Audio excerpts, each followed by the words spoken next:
chop and slice and... I don't know if I mentioned the three bands we're going to do. It's kind of like we did the opening part of our worship time. Charity and her crew's going to do the middle part, and Luigi's going to kind of close us out. So, kind of fast, medium, slow type of thing. Lane, please. So there's a few things that I want to kind of... I'm going to just explain stuff and talk and try, and it'll kind of go between, like, is he talking to us or is he talking to them, or what? So that's going to happen the whole time.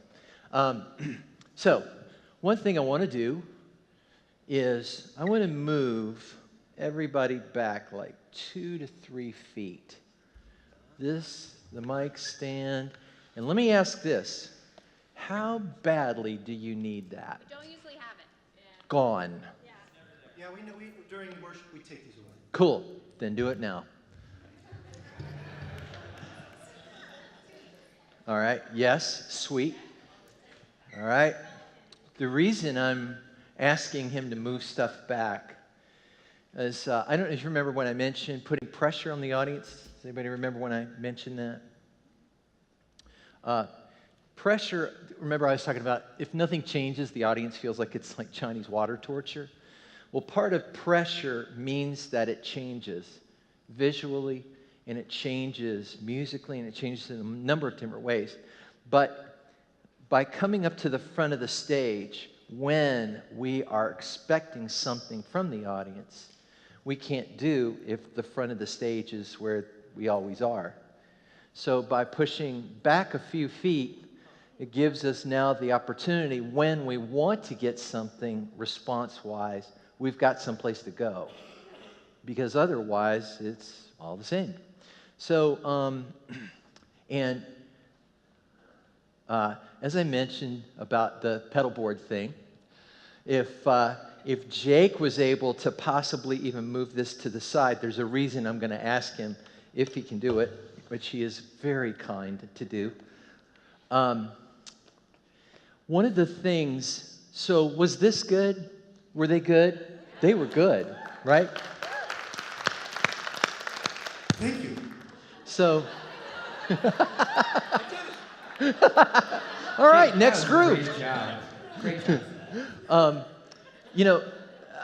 Everybody who gets up today is going to be good. And I don't say that to say, oh, you're not great.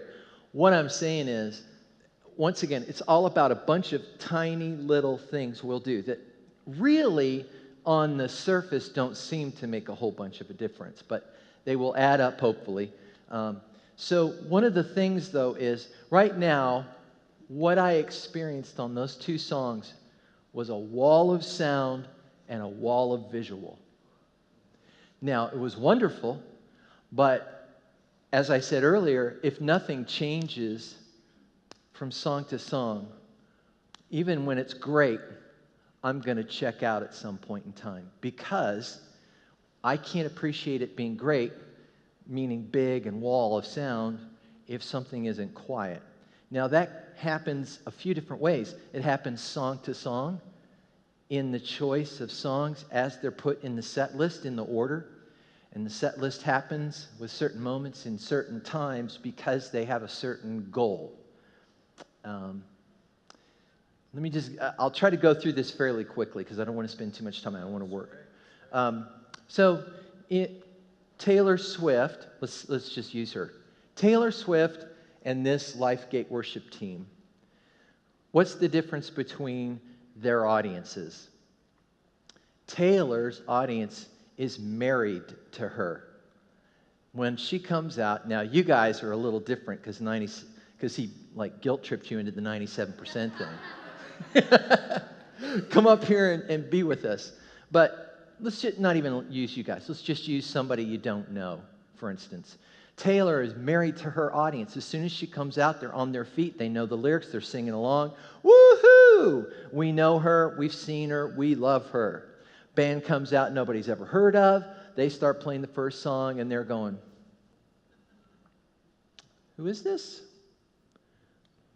So they're what we would call dating their audience. Doesn't mean they don't want to be in a relationship. They're just not sure. They got to get to know you.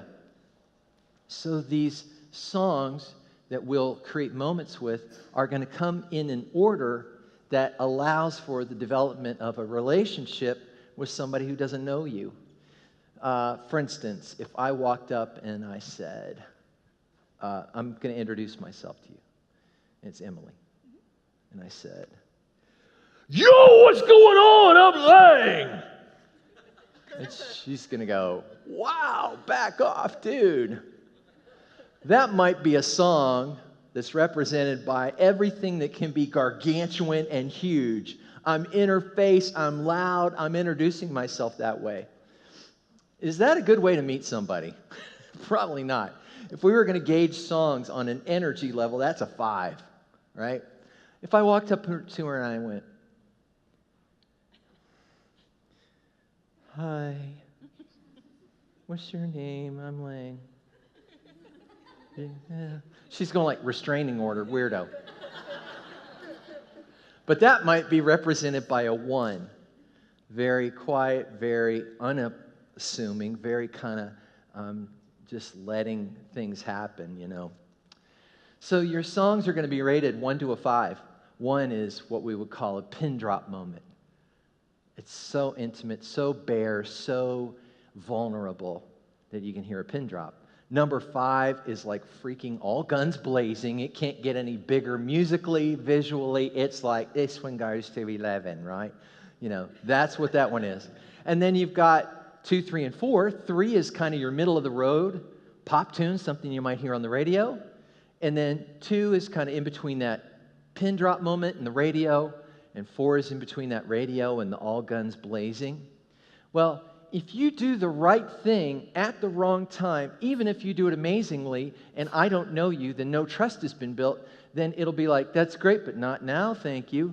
If you go into a restaurant, what's the first thing you expect to have happen? You walk in the lobby. Anybody? Who comes out? Right? Hostess comes out. What happens next? Takes you to your table. What's the next thing that happens? Who comes up? Waitress comes up and asks the drink order. What if you walk in the front door and the waitress rolls out a dessert cart? He goes, "Which one do you want?" And you go, "Man, they look awesome, but we haven't eaten yet."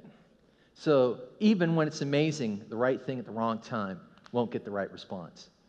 So if you'll think about your introduction, your bringing the audience, the congregation into the experience, then in a lot of ways it's different for you guys. You've got a group of people that are coming every week. You've somewhat developed a relationship, so you have some of the right to expect some things from them that a married relationship allows for, another dating wouldn't.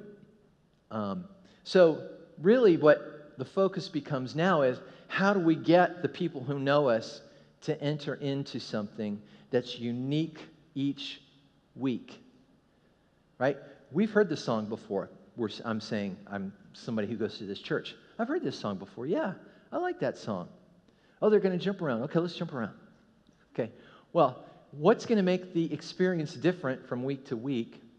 Well, it could be that what we need to do is change what they're experiencing. And let me just say,